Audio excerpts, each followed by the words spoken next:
ถ้าหากว่าฉันเดินเพียงลำพังความเอื้อยตาดำละห้องเพลงมวนใดนี่ไทยบ้านเขามาคอมเมนต์แล้วก็หลายคนถามว่ามาดามดำอยู่บ้านใด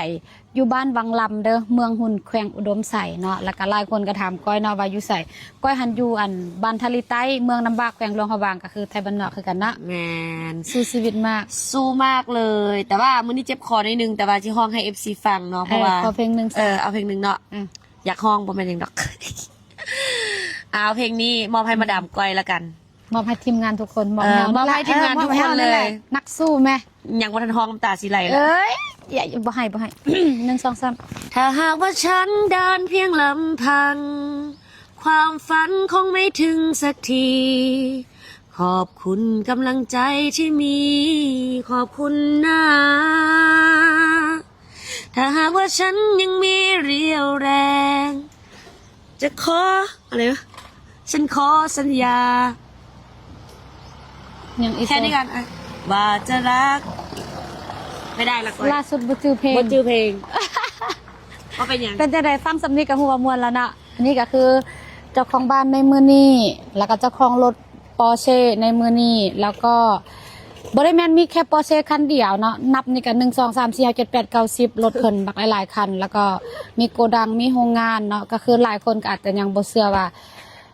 อิตาดำในมือนั่นเนาะมันมีโรงงานในไทยแท้บ่ก็คือมีโรงงานในไทยเลยตอนนี้เนาะก็คือมาสร้างทุกอย่างอยู่ในไทยว่าสันซาได้ผัวไทยเนาะได้ผัวไทยค่ะคนลาววิเพเอาก็เลยต้องได้เฮ็ดอยู่ไทย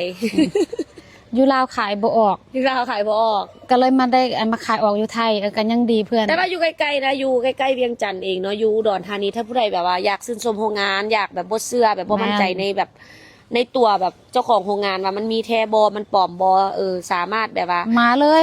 มาเบิ่งเลยมากวดมาเบิ่งได้เลยสามารถมาเยี่ยมชมสามารถมาเบิ่งได้เลยและที่สำคัญกับบ่แม่นแต่ก้อยที่ผลิตอยู่นี่ก็คืออย่างที่ก้อยเติบโตขึ้นเนาะแรกๆก็มีแต่ก้อยเนาะที่ผลิตอยู่นี่แล้วก็เฮาก็เริ่มสร้างโรงงานนํกันเนาะแต่ก็ขอบคุณนะที่บ่ลืมแล้วก็ยังแบ่งเปอร์เซ็นต์แบ่งหุ้นให้จังสีหุ้นโรงงานแล้วก็ต่อมาก็คือจะมีพาร์ทเนอร์ใหญ่คนนี้เป็นคนที่แบบว่าพาเกิดเลยเนาะก็คือพาแจ้งเกิดคนที่อยู่เบื้องหน้าทุกอย่างเนาะตาดำอาจจะบ่ค่อยได้อยู่เบื้องหน้าคือทุกคนเห็นนั่นแหละว่า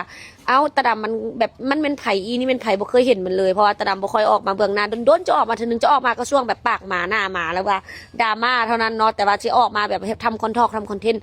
อย่างบ่ค่อยได้ออกมาแต่ว่ามาดามก้อยจะเป็นหลักเลยที่จะอยู่เบื้องหน้าแล้วก็ส่วนตาดำก็จะตั้งใจเฮ็ดโรงงานให้มันดีที่สุดบ่ว่าจะเป็นสินค้าตัวใดก็อยากให้มันออกมาคุณภาพเพราะว่าเฮารับสร้างแบรนด์บ่ได้มีแค่แบรนด์มาดามก้อยและแบรนด์ก็หลายได้ที่อยู่กับตาดำแต่ว่าบางเฮาก็บ่สามารถเปิดเผยข้อมูลได้แล้วแต่ลูกค้าเลยถ้าลูกค้าอยากมาสร้างแบรนด์บอกว่าบ่เปิดเผยเด้อบ่เป็นหยังโอเคได้หมดเลยแล้วลูกค้าแต่ก็ไล่เจ้าอยู่นะเนาะตอนนี้ที่ว่าเฮาดูแลเนาะดูแลจนก็ขอบคุณทุกคนดูแลจนบ่ทันแล้วตอนนี้นะแต่ว่าผู้ใดยังอยากเข้ามาร่วมงานกับทีมงานมาดามดำคอสเมติกก็เข้ามาได้เลยก็คือยังของแม่นาทุกโตกับยูนิเวิร์สนั่นแหละตอนนี้หลักๆแบบว่าที่แบบออกหน้าก็คือจะมีแม่ดามก้อยกับแม่นานี่แหละแล้วก็มาดามกระป๋อมที่หลักๆที่ออกหน้าเลยไกลนั้นก็จะมีบ้างแต่ว่าเขาบ่ค่อยให้ออกเนาะก็แล้วแต่ลูกค้าให้พื้นที่ลูกค้าแบบสะดวกเลยสะดวกและของมาดามก้อยเห็นบอลนี่อันนี้ก็ขายมาจะ5 ปีแล้วอันนี้ก็เข้ามาปีที่4ละ